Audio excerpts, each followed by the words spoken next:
Authorization. Thank you, Mr. President. Not a lot of Americans know this, but we are at war in the Middle East as part of a Saudi-led coalition in the middle of a very dangerous and catastrophic war inside Yemen. The Saudi-led campaign inside Yemen began on March 26, 2015. The Houthis, a group within Yemen, had captured the capital in September of 2014, and the Saudi-led campaign, of which the United States is a member, is intended to push the Houthis out of the capital. The war has been absolutely devastating from both a humanitarian perspective and a U.S. national security perspective. And I have offered an amendment that I'm not going to call up right now, but I may later in the proceedings with Senator Paul, that would place some very reasonable conditions on the U.S. participation in this coalition, and in particular on the U.S. transfer of munitions to Saudi Arabia in order to continue this campaign. So what is the status of this civil war inside Yemen today? Well, first of all, as I mentioned, it's been an absolute humanitarian disaster. You have 3,000 civilians that have died. You have over 6,000 total that are dead. And you have 80% of Yemen's population that right now is wholly dependent on international humanitarian relief because they don't have adequate food, water, or medical care. The capital, Sana'a, has been without electricity or running water for over a year. The capital of this country has had no electricity, no running water for over a year. Almost the entirety of the population of an entire country, Yemen, is now dependent on international humanitarian aid in order to subsist. During this time, the UN has documented 101 attacks on Yemeni schools and hospitals, 48 of which were attributed to this coalition-led bombing campaign that the United States is a part of. Hundreds and hundreds of health facilities have closed due to the damage and lack of fuel for generators, supplies, and shortage of medical personnel. And there have been multiple reports of cluster bombs, US-made cluster bombs, being used in or near civilian populations. Now, the United States has enabled this campaign. It would not happen without US participation. There would not be a Saudi-led bombing campaign in Yemen without the United States. Why? Well, first of all, it's billions of dollars in US weapons and US munitions that are being dropped, including those cluster bombs, inside Yemen. And it is our intelligence that's providing the basis, the foundation for all of the targeting that's being done. You can argue that the targeting has been dramatically insufficient given the number of civilian casualties, but there would be little way for the Saudis to do targeting at all without US intelligence. And it's Air Force Central Command that has flown 709 air-to-air refueling sorties, offloading 26 million pounds of fuel to coalition aircraft. It's American refueling missions that allow for the coalition planes to fly. So the United States is an indispensable part of this coalition. Thus, the United States is at war inside Yemen today, and very few people are talking about it. But we should, because in addition to a US and Saudi-led coalition resulting in the death of thousands of civilians inside Yemen, this war is in direct contravention with US national security interests. Now, first, the damage done to US credibility in the region and amongst Muslim populations when it is our bombs that are killing civilians should be obvious to all of us. If you talk to Yemeni Americans, they will tell you that in Yemen, this isn't a Saudi bombing campaign. This is a US Saudi bombing campaign. And so every single civilian death inside Yemen today is attributed to the United States. We need to accept that as a consequence of our participation in this campaign. But second, this coalition has made a very purposeful decision to target the Houthis instead of targeting terrorist groups like AQAP, which have used this civil war to expand their base of operation. The coalition has made a very purposeful decision to target the Houthis instead of targeting ISIS, which had virtually no footprint in Yemen before this bombing campaign, and now is growing by the day. Here's what the State Department's annual counterterrorism report, released just last week, said about the civil war inside Yemen. AQAP benefited during 2015 from the conflict in Yemen by significantly expanding its presence in the southern and eastern governorates. The group was able to increase its recruiting and expand its safe haven in Yemen. It also insinuated itself among multiple factions on the ground, which has made it more difficult to counter.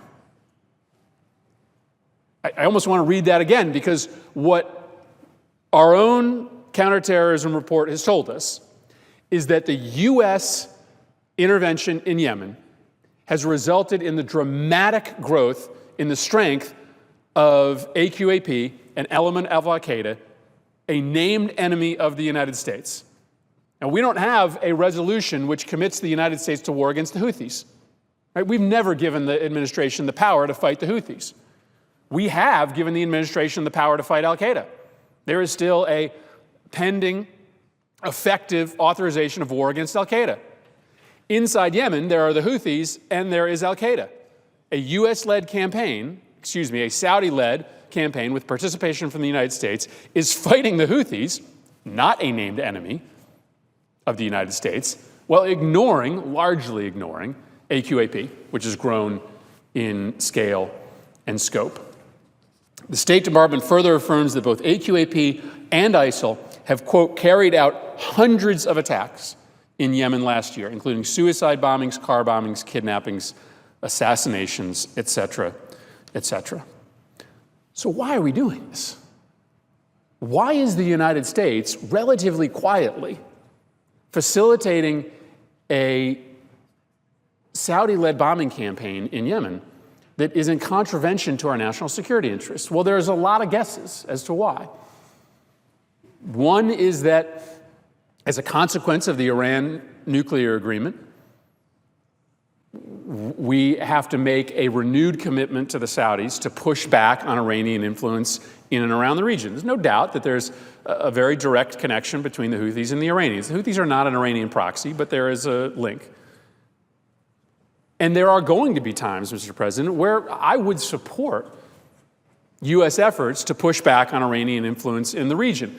But in this instance, there is an indirect connection between the Houthis and the Iranians, and B, all sorts of damage done to U.S. credibility and national security interests by participating in this coalition in the way that we are today. The second argument is that if the United States wasn't involved, well, then the targeting would be even worse. There wouldn't be 3,000 civilian deaths, there'd be 20,000 civilian deaths if the United States wasn't helping. Well, that may be true, but frankly, that's not much of an argument to be involved in the civil war, because that would be an invitation to be involved in every single conflict on each side, because U.S. intelligence and targeting could always probably mean that less civilians would be killed.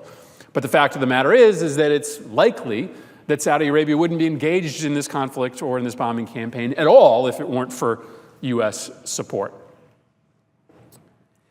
And so I think it's time for this body to do some oversight on a conflict that has been raging for over a year with billions of U.S. dollars at stake. And the consequence being the dramatic increase of the power of terrorist organizations who have plots against the United States. Remember, AQAP is the most lethal and most dangerous element of al-Qaeda when it comes to potential threats directly to the U.S. homeland. It is AQAP that sits at the pinnacle of al-Qaeda's potential ability to strike the United States. And yet, This Congress has remained almost completely silent as a bombing campaign funded and orchestrated in part by the United States has allowed for AQAP to get stronger. God forbid that AQAP is successful in attacking the United States and they do it from a base in Yemen that was made possible by U.S. paid for and directed bombs that dropped on that country. Now, the White House, I think, has recently recognized the danger here of continuing along this same pace. There are reports that the White House recently placed a hold on a pending arms transfer of U.S. origin cluster munitions to Saudi Arabia over concerns about their use in Yemen, in areas inhabited by civilians. But we've got to do our due diligence and our oversight as well. If we're really serious about upholding our Article 1 responsibilities to oversee the foreign policy of this nation, then we've got to add some conditions as well. So the amendment that I have helped author to the NDAA would place two pretty simple conditions on our support for the Saudi-led coalition. Importantly, my amendment doesn't prohibit the United States from continuing to fund this effort. If I had my druthers, I certainly would argue that we at least take a pause, but I understand that the consensus may not be here in this body to temporarily or permanently halt our support for this campaign. And so all I'm suggesting is that we place effectively two conditions on our financial support and logistical support for this campaign inside Yemen. One, that the Saudi-led coalition make a commitment that it is doing everything necessary to reduce civilian casualties, and they are conducting this campaign in concert with international humanitarian law. Can't really figure out why anybody would oppose that. Let's just say if we're going to fund this bombing campaign, that those that we are funding make a commitment to try to kill less civilians instead of more civilians. Second, that those in the coalition make a commitment to use U.S. support to fight terrorist groups, Al-Qaeda and ISIS, instead of just fighting the Houthis. The United States isn't at war with the Houthis.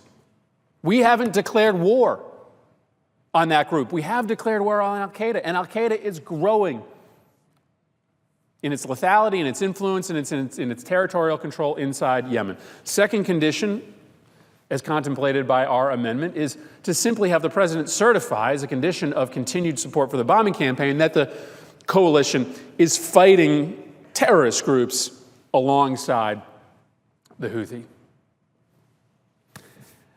I think if I had 100 different individual conversations with members of the Senate, I can't imagine there would be a lot of objection, because of course we want to fight terrorism. Of course that's our priority, not the Houthis. And of course we want to do everything possible to reduce civilian casualties.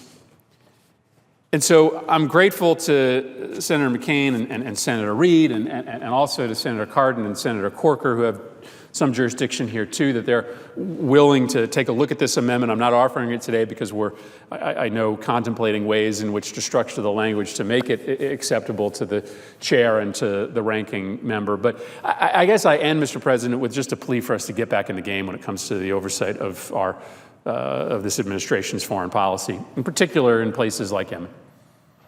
I mean, we've been out, out to lunch when it comes to authorizations of military force for a long time. There's no authorization right now to fight ISIS, but we're doing it. There's a decade-old authorization to fight Al-Qaeda that we should renew. And if we're going to be involved in spending all of this money and all of this time putting our soldiers and airmen at risk in the Yemen campaign, then we should authorize that too. And if we don't authorize it, then the administration shouldn't do it. So this is not an authorization that I'm proposing. It's just simply a couple common sense conditions. And I hope that we can find a pathway to get a vote on this amendment. And I hope that this body has the courage in the future to step up and call a spade and do our constitutional duty, perform our constitutional responsibility to provide oversight on the conduct of foreign policy by this administration and future administrations. Thank you very much, Mr. President. I yield the floor.